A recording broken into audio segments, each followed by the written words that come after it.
Hello everyone, welcome to our channel job informations and study update. আজ চলে এসেছি 2014 সালের নিয়োগ প্রক্রিয়ার একটি গুরুত্বপূর্ণ ভিডিও নিয়ে।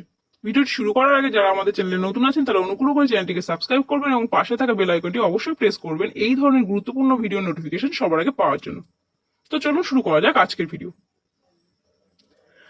আগামীকাল কলকাতা হাইকোর্টে 13 নম্বর রুমে নির্ধারিত হতে চলেছে 2014 সালে টেটের মাধ্যমে নিয়োগ পাওয়া 59,000 চাকরি প্রার্থীর ভাগ্য।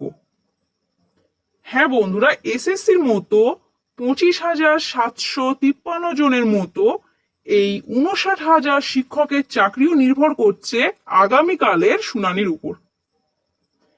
এবং এসএসসির মতোই প্রাথমিক শিক্ষক পর্ষদও চাকরি প্রার্থীদের জন্য কোনো রকম কোনো পদক্ষেপ নিলেন না। মাননীয় বিচারপতি রাজাশেখর মান্তার বিগত শুনানিতে প্রাইমারি বোর্ডকে ওএমআর সংক্রান্ত রিপোর্ট 27 এপ্রিলের মধ্যে জমা করার জন্য নির্দেশ দিয়েছিলেন, কিন্তু প্রাইমারি বোর্ডের তরফ থেকে এখনো পর্যন্ত কোনো রকম কোনো রিপোর্ট জমা করা হয়নি। এছাড়া অন্যদিকে সিবিআই কে নির্দেশ দেওয়া হয়েছিল দুর্নীতির ভিত উদ্ঘাটনের জন্য। অর্থাৎ চাকরি প্রার্থীদের চাকরি বাঁচানোর ক্ষেত্রে বোর্ডের কোনো রকম কোনো পদক্ষেপ না নেওয়া একরকম অসঙ্গতিপূর্ণ ইঙ্গিত দিচ্ছে।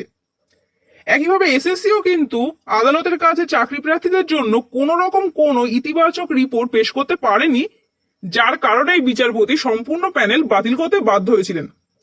এবং এক্ষেত্রে দেখা যাচ্ছে প্রাইমারি বোর্ডও কোর্টকে অবমাননা করলেন এবং কোনো রকম কার্যকরী পদক্ষেপ নিলেন না।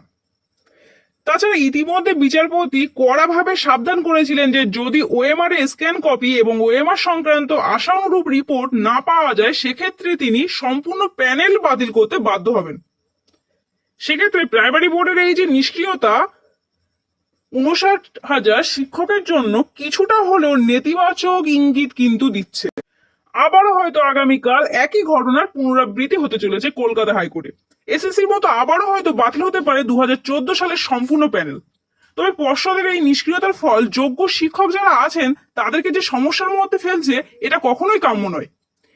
এটা আশা রাখবো যে কাল যেন সকলের জন্য সুবিচার হয়।